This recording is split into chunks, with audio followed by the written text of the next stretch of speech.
Hey guys, and welcome back to this channel. In this video, I will be showing you guys how you can create this speech to text on Google Docs.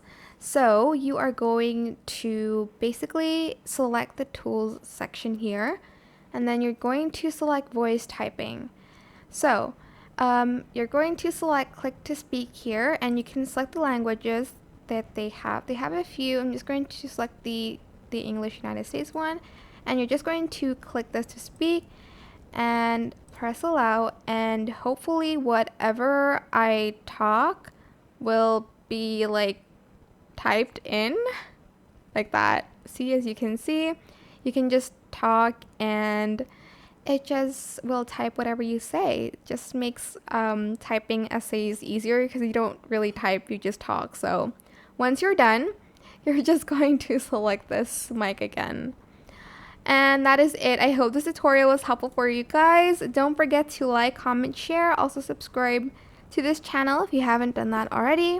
If you have any more questions, just leave it in the comment section down below. I will try my best to answer them all for you guys.